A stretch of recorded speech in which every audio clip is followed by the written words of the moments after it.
हाइकिङको यात्रा सुरु भयो।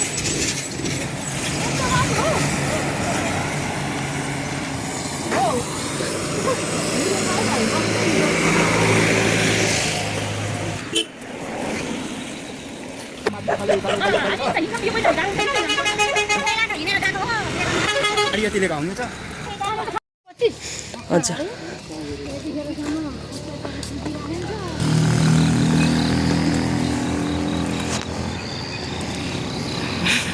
हाइकिङको यात्रा सुरु भयो। पछाडिन्न झर्दाखेरि त बाटो सुकिसक्छ, चिप्लिन्न चिसो भएर हो।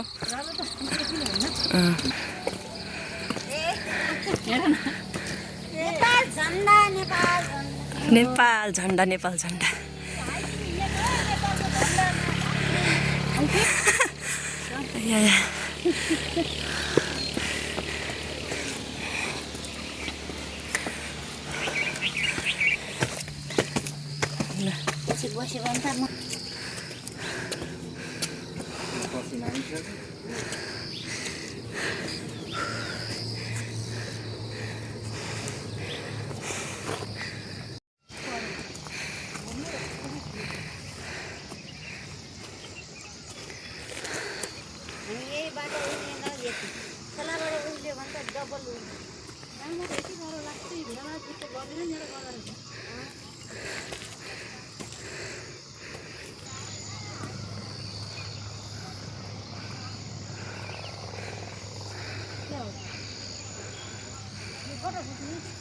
पहिला तपाईहरु जानु एउटा हान्ने त कारजामा म हामी हे तपाई पनि आउने गरे हाल्नु हैन हान्छु कि अहिले अब यो कत्रो बाघ रहेछ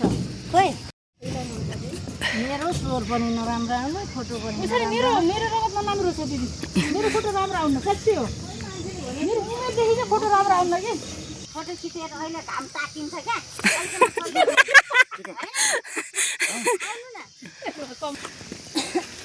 हेरे भला थियो होला उ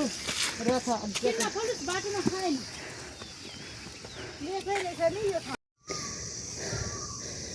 गाह्रो साथी गाह्रो गाह्रो भयो, गाह्रो भयो। छोराए भन्थ्यो अरे अनि मेरो दुधै कडा भन्थ्यो अरे आमा रे अनि तिम्रो दुध त के अरे नराम्रो भन्थ्यो अरे के भने हिँड्ने जब साथी पिछाडसम्म पुग्यो उनीहरू उठेर हिँडिहाल्ने उखेरी त्यस्तै हुने हो नि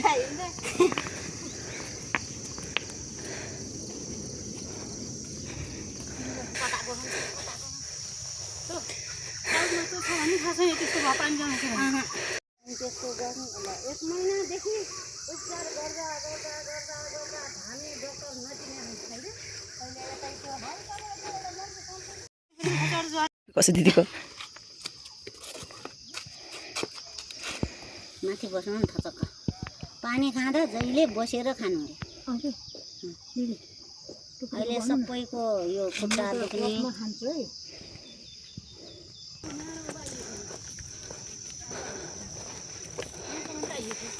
यो न्युरो होइन हैरान परियो हे उकालोमा पानी भयो होइन भाइ चम्फादेवी भन्ने निकै टाढा रहेछ हौ धेरै टाढा छ धेरै गाह्रो छ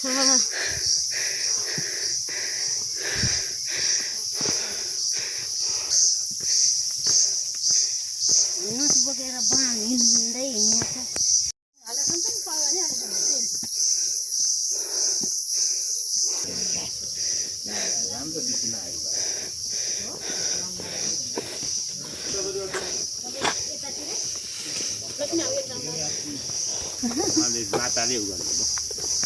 बोलाउनु भयो।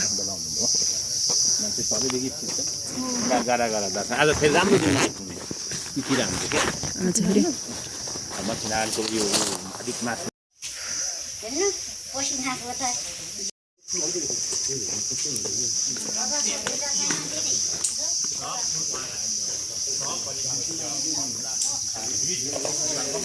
चम्पादेवी मन्दिर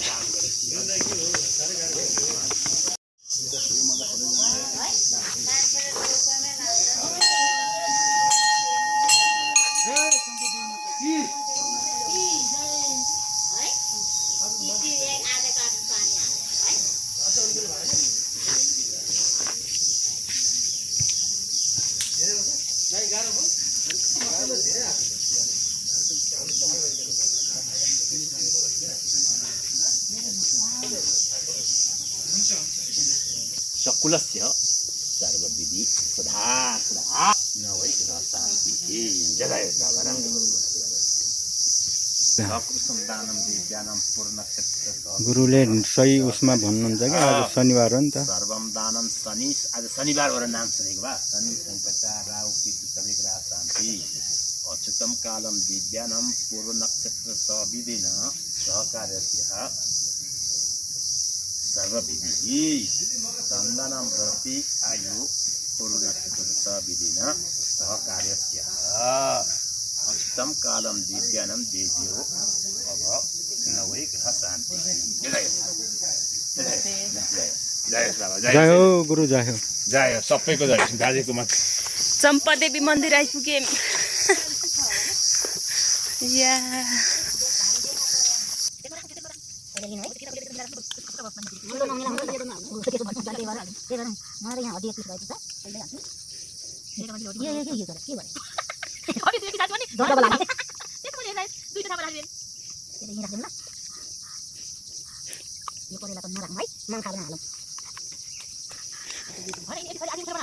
हिजो मसला ससला सब ठिक पारेर राखेँ अनि बिहान कति 3:30 कति भएको ड्युटी हाल्यो आलामै बन्नु परेन आलाम बज्यो 4 बजे आफै बाला पानी पर्छ अब गइस धन्दामा भन्दै सोच्दै थिएँ मलाई म त पानी पर्ने गाडी गाडी गाडी पनि किन्छ भने त्यति जन पानी कोर्छ त होला है पानी पर्छ छिटो खाएर छाती मसँग खाता त छ तर खाता छ हिँड्नु मोरा गाह्रै हो म त्यही बार रिमपोर्ट बोकेको ऊ पाछा लगाएर जाँदा मैले मन त बिग्रेको होला है अब धेरै नराख्नु अब पानी त्यसमा लाग्दैन त्यसलाई कति बज्यो खान परेन ऊ बहिनी मैले त्यही भएर यहाँ बहिनीलाई के पनि धेरै बसेर धेरै बसेर छैन के रे बहिनीलाई के पनि नबनाउनु भन्नु म सबै बनाएर पुग्ने भनेको तपाईलाई नलाग्यो भनेको मैले नदिएर पछि नानीलाई पनि नानीको आमा ठिकै तल तल झरे खाँदा कि छासँग घरको दुख सुन्न जाने बिस्तारमा एकदिन खाएर है म त यही हाल्दियो है हुन्छ राख्नु चाहिँ बज्यो परेन छोरी हाल्नु भन्छ सर किन भने त्यत्रो भइसक्यो पनि खानी नि सबै खानी सबै खान्छ नि नबोक्ने कि तल खाने फेरि हो तपाईँ त्यो म्याटमै बस्नु ढुङ्गामा बस्नु ल खाम है ल खाम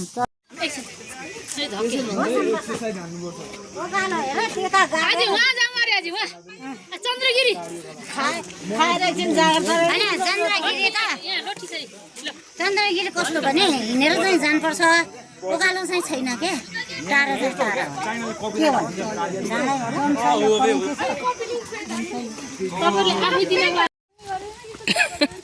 त्यही त के पानी आयो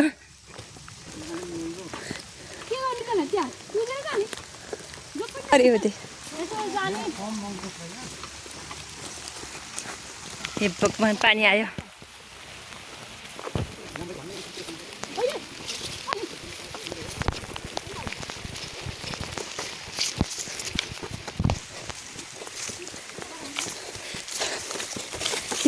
पानी पर्यो खुट्टा छोटो बसी फेरि खुट्टा छोटो बसी के लगाउनु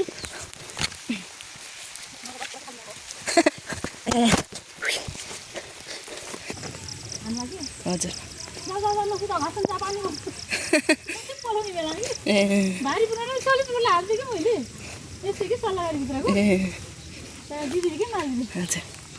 माग्नु त पुछे त्यो सली पिरल नहाल्नु यहाँ पार्टनर पनि छैन र बहिनी राख्नु न होइन मैले त अगाडि राख्छु थाहा छ मलाई दिदी 1 बज्यो होइन झ्याल खोलौँ त्यो लाउनु पर्दैन